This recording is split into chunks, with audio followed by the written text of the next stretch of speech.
Nessa segunda-feira, dia 22 de novembro, estamos no segundo dia do nosso retiro de preparação para aqueles que vão se preparar para a tomada de hábito, votos perpétuos, consagração das virgens, também para aqueles que se preparam para um casamento santo a serviço da evangelização. E eu quero lhe dizer que se você ainda não tem o seu compêndio desse próximo ano, adquira, porque já é muito bom começarmos o advento já com a visão daquilo que o Senhor vai fazer de novo. E esse ano Ele vai trabalhar esse dom da responsabilidade. Então, ninguém me tira a vida, eu a dou livremente, é o título desse ano. E já pude a alegria de estar com o Papa na fundação da nossa casa em Roma, de entregar ao Santo Padre esse itinerário que nós fazemos já há tantos anos e que milhares de pessoas se juntam a nós para vivermos juntos a alegria de dia após dia nos deixarmos santificar por essa palavra. Hoje, para além desse segundo dia de retiro, celebramos Santa Cecília, Virgem Mártir, então a alegria também de termos uma irmã Cecília no meio de nós, como tantas outras irmãs que têm nomes de santos e que são chamadas a nos mostrar essa virgindade, essa pureza, essa alegria de ser de Deus.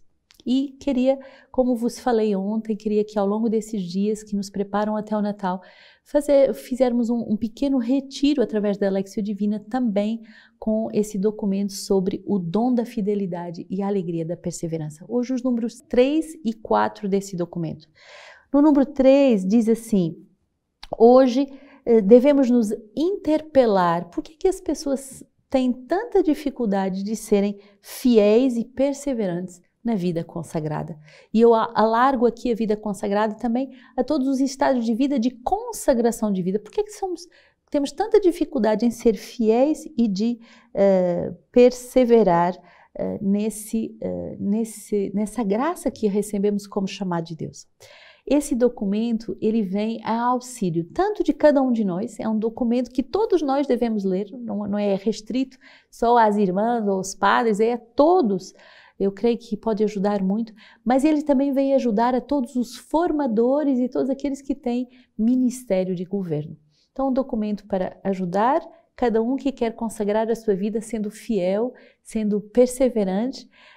Também aqueles que são formadores de outras almas que estão nessa graça e também aqueles que têm que tomar decisões de governo.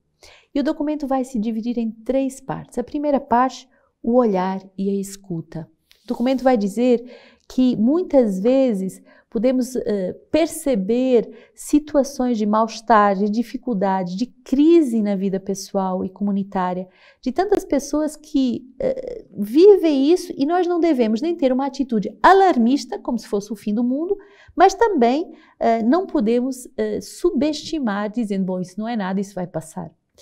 Ter uma capacidade de escutar nas entrelinhas. Será que isso é algo de sério e de profundo? E o que é que isso me conduz a tratar mais profundamente?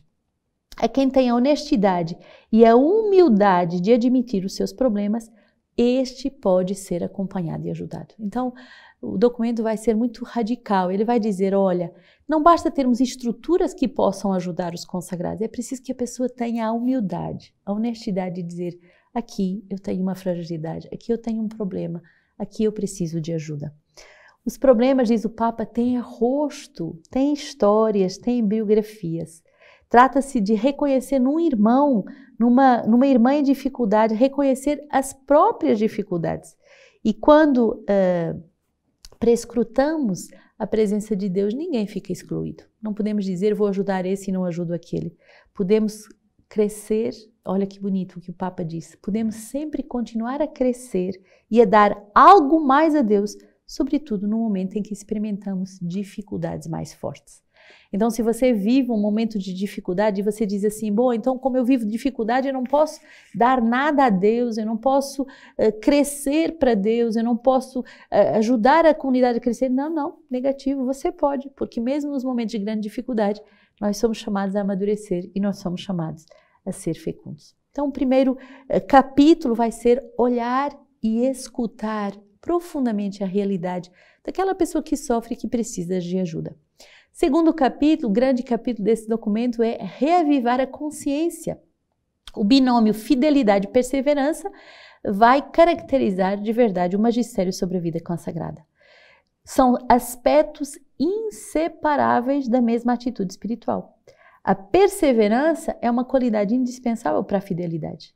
E por isso, em tal dinamismo, compreende-se a importância da formação permanente, que impulsiona a pessoa a verificar continuamente a própria fidelidade ao Senhor, a sua docilidade ao Espírito Santo, a sua constância na entrega, a humildade em superar contratempos. Quer dizer que, por que a comunidade faz retiro diário, mensal, semestral? Por que a comunidade tem retiro por estados de vida? Para agora o retiro da vida comunitária, para se preparar para os vários engajamentos, o retiro anual. Por que todos esses retiros?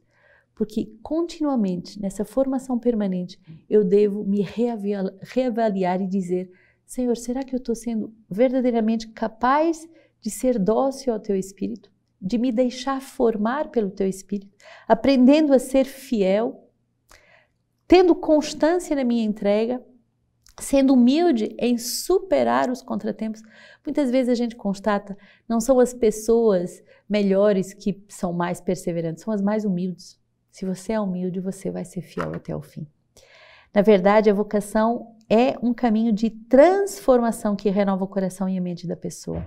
E por isso ela vai fazer a experiência de ter que discernir a vontade de Deus, sabendo o que é bom, o que agrada e o que é perfeito. E por isso, hoje o Papa vai nos dizer, é necessário que todos nos tornemos peritos nesta arte de discernimento, porque o demônio é um espírito trapaceiro, mentiroso. E nos momentos de crise ele vai jogar essa confusão, dizendo que você estaria melhor se você fizesse outra coisa da tua vida, se mudasse de marido, se mudasse de cidade, se mudasse de filho, se mudasse de pais. Mas irmãos, não é mudar de nada exterior, é amadurecer. E através das dificuldades, discernir aquilo que Deus quer falar ao nosso coração. Então a formação implica um constante exercício do dom do discernimento.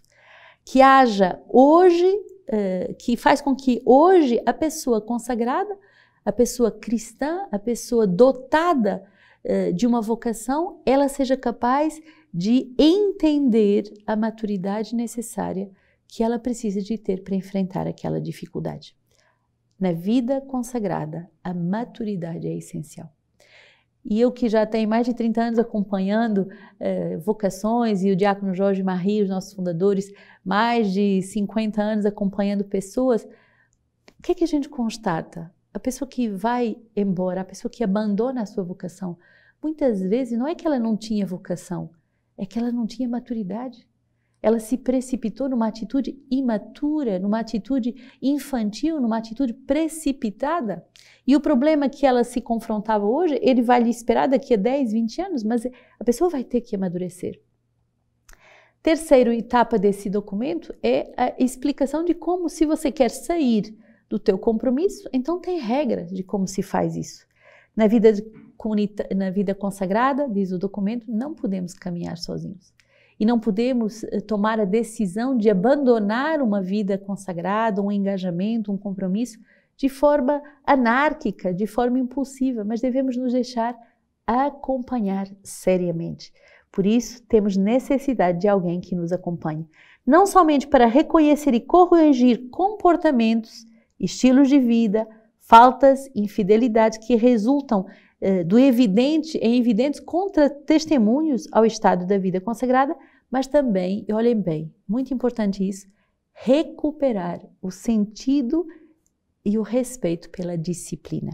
E o Papa vai nos ensinar aqui 7 aspectos que a disciplina trazem para a nossa vida e para a nossa vocação, e a disciplina está intimamente ligada com a perseverança e com a fidelidade. Primeiro é que a disciplina vai cuidar da ordem da nossa vida, ela vai dar ordem, vai ordenar a nossa vida. Segundo, ela vai nos dar uma atenção e uma preocupação com o irmão e com a irmã. O irmão que abandona a vocação, a irmã que abandona a vocação, não se preocupa mais com o outro. Ele perdeu o sentido da disciplina, porque a disciplina faz de nós um corpo e eu me preocupo com o outro. Terceiro, a disciplina forma o discipulado de Cristo, não para um conformismo plano, mas para a coerência com a própria forma de vida na sequela Christi. Não é para fazer como os outros fazem, mas a disciplina vai me dizer, vai me pôr nessa rota do verbo, mas na rota do verbo que eu devo trilhar, nessa sequela Christi. Educa também, é o quarto ponto, para o necessário distanciamento da mentalidade das ideologias mundanas que comprometem a credibilidade do nosso estado de vida. Se você for disciplinado, e por exemplo nos usos das mídias sociais, nas conversas, se você for disciplinado, você é protegido dessa mundanidade que quer corromper a tua vocação. Quinto, ela promove um ativo sentido de vigilância. Quer dizer que a pessoa que é disciplinada, ela está numa atitude de vigilância que vai proteger a sua vocação. Sexto, é uma atitude interior de prontidão. Aquele que é disciplinado está pronto, e ele é lúcido diante das situações adversas e perigosas. Para seguirmos nosso Senhor, vamos ter muitas armadilhas no nosso caminho, mas aquele que é disciplinado, ele vai se dar conta e vai ser pronto interiormente a reagir e a lutar contra as armadilhas. E por fim, é um exercício de misericórdia, porque somos devedores da misericórdia de uns para com os outros. Então, nesse documento, através desse retiro que vos proponho dia após dia, vamos resgatar esse sentido muito forte da disciplina como uma grande arma de proteção da nossa vocação. O número 4 desse documento vai dizer que o caminho de fidelidade na perseverança também requer saber olhar com realismo e objetividade, sem fechar os olhos diante do aparecimento de problemas ou de críticas, e podermos também reconhecer que houveram desvios quanto à fidelidade que eu era chamada a viver. Um caminho de fidelidade autêntica, e o Papa vai nos dar 4 pontos nesse documento. Ele sabe ler e discernir a própria história e se interroga, em primeiro lugar, sobre a fidelidade do amor. Será que eu estou sendo fiel ao amor de Deus, ao chamado de amor de Deus na minha vida? Segundo, aprenda a escutar a própria consciência e a formar-se para uma consciência dotada de um reto juízo. Será que eu tenho uma consciência retamente formada? Será que a minha consciência ela me ilumina e me diz o que devo fazer na hora certa? Terceira, a disciplina da própria vida para não esvaziar de sentido o cuidado da interioridade. Hoje estamos numa vida tão rasa, uma superficialidade que quer nos esvaziar da interioridade. Justamente essa disciplina, esse caminho de fidelidade e perseverança vai nos guardar nessa vida de interioridade. E por último, acolher o dom da graça divina, promessa e penhor, nosso permanecer no seu amor. Temos a certeza que é Deus que nos chama a permanecer no seu amor e por isso queremos com confiança trilhar os caminhos da fidelidade e da perseverança. Hoje, na leitura que nos é dada nesta Lexio Divina, Daniel 1, de 1 a 6, 8 a 20, justamente vamos ver que no 3º ano do reinado de Joaquim, rei de Judá, o rei da Babilônia, Nabucodonosor, marchou contra Jerusalém e pôs-lhe cerco. O Senhor entregou-lhe nas mãos Joaquim, rei de Judá, assim como uma boa parte dos utensílios do templo de Deus. E ele os transportou à terra de Senaar, depositando esses utensílios na sala dos tesouros de seus deuses. Depois, o rei ordenou a Asfenés, chefe dos seus eunucos, que escolhesse dentre os filhos de Israel alguns moços, quer de sangue real, quer de famílias nobres, nos quais não devia haver defeito algum. Deviam ter boa aparência, ser instruídos em toda a sabedoria, conhecedores da ciência e sutis no entendimento, tendo também o vigor físico necessário para servirem no palácio do rei. E Asfenés lhes ensinaria a escrita e a língua dos caldeus. O rei lhes destinava uma parte diária das iguarias reais e do vinho da sua mesa, e eles seriam educados durante 3 anos, depois dos quais deveriam tomar lugar no serviço do rei. Entre eles encontravam-se Daniel, Ananias, Misael e Azarias, que eram judeus. Ora, Daniel havia resolvido em seu coração não se contaminar com as iguarias do rei, nem com o vinho da sua mesa. Por isso pediu ao chefe dos eunucos para dele se abster. E Deus permitiu que Daniel alcançasse a benevolência e a simpatia do chefe dos eunucos. Este, porém, disse a Daniel: Eu temo o rei, meu senhor, que determinou vossa comida e vossa bebida. Se ele vier a notar vossas fisionomias mais abatidas do que os outros jovens da vossa idade, poreis em perigo a minha cabeça diante do rei. Então Daniel disse ao dispenseiro a quem o chefe dos eunucos havia confiado Daniel, Ananias, Misael e Azarias: por favor, põe os teus servos à prova durante 10 dias. Sejam-nos dados apenas legumes para comermos e água para bebermos. Comparem-se depois, na tua presença, o nosso aspecto e os dos jovens que comem das iguarias do rei. Conforme o que notares, assim procederás para com os teus servos. Ele atendeu-os nesse pedido e os submeteu à prova durante 10 dias. Depois dos 10 dias, o aspecto deles parecia melhor e eles se apresentavam mais bem nutridos que todos os jovens que se alimentavam das iguarias do rei. Desde então, o dispenseiro passou a retirar os alimentos e o vinho que lhe eram destinados, fornecendo-lhes só legumes. A esses 4 jovens, Deus concedeu a ciência e a instrução dos domínios da literatura e da sabedoria. Além disso, Daniel era capaz de interpretar qualquer sonho ou visão. Passado o tempo fixado pelo rei para a sua apresentação, o chefe dos eunucos os introduziu à presença de Nabucodonosor, o qual se entreteve com eles. Entre todos os jovens não houve outros que se comparassem a Daniel, Ananias, Misael e Azarias. Estes, pois, entraram para o serviço do rei. Ora, com todas as questões de sabedoria e discernimento sobre as quais os consultava, o rei os achava 10 vezes superiores a todos os magos e adivinhos do seu reino inteiro. Muito forte essa leitura que, apesar de extensa, é muito clara. O rei queria gente excelente e queria submetê-los aos seus costumes, mas aquele que no seu coração decide não trair a sua vocação, a sua identidade, ele não só cresce em sabedoria, não só cresce em respeito, mesmo dos pagãos, como é capaz de ter plenamente as suas capacidades postas a serviço do reino. É bonito porque Daniel é essa imagem desse jovem consagrado que decide no seu coração, por amor a Deus, livremente, não trair as suas convicções profundas, não trair o seu chamado profundo e se doar a Deus através da sua retidão de alma. Que o Senhor nos dê consagrados, homens e mulheres casados, leigos, com esse coração justo, reto, desse Daniel, que é esse homem de predileções, porque decide no seu coração ser fiel à sua vocação. Como salmo, cantemos ainda Daniel 3, que diz: Bendito és tu, Senhor, Deus de nossos pais, digno de louvor e sumamente glorificado para sempre. Bendito é o nome santo da tua glória, digno do sumo louvor e sumamente glorificado para sempre. Bendito és tu no templo da tua glória santa, digno de sumo louvor e sumamente glorificado para sempre. Bendito és tu sobre o trono do teu reino, digno do sumo louvor e sumamente glorificado para sempre. Bendito és tu que sondas os abismos, sentado sobre os querubins, digno de louvor e sumamente glorificado para sempre.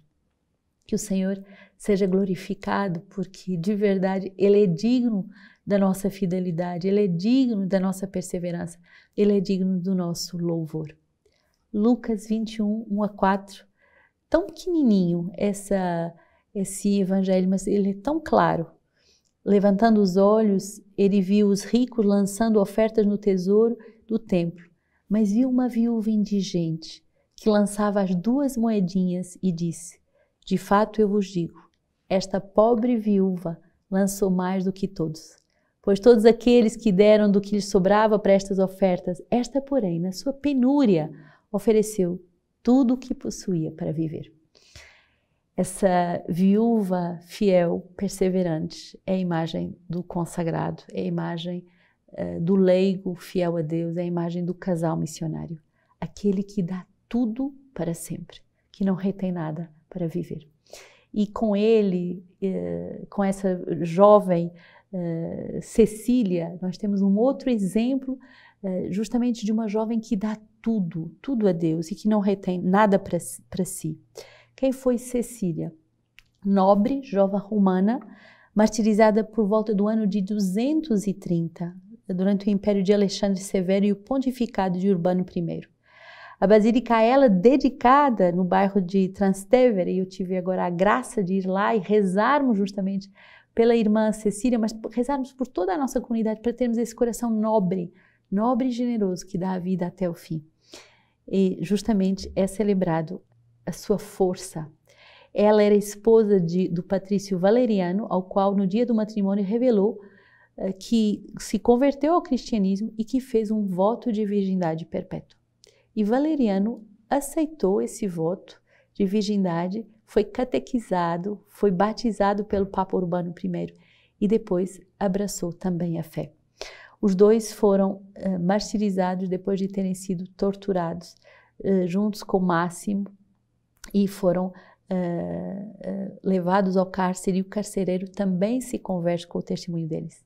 Então é essa fé que, ao mandar justamente decapitar a jovem Cecília, os 3 golpes violentos na nuca, o algoz não conseguiu cortar a sua cabeça e Cecília morreu após 3 dias de agonia, durante os quais doou todos os seus bens aos pobres, a sua casa, à igreja. Não podendo mais pronunciar uma só palavra, ela continuou a professar a sua fé no Deus uno e trino. Por isso que ela é sempre marcada com os dedos da mão que vão justamente marcar essa fé, né, de Santa Cecília no Deus uno e trino. Então, com Santa Cecília, com todos os santos, cantemos ao Senhor um cântico novo, porque temos tantas razões de glorificar Deus com os santos, com aqueles que são fiéis até o fim.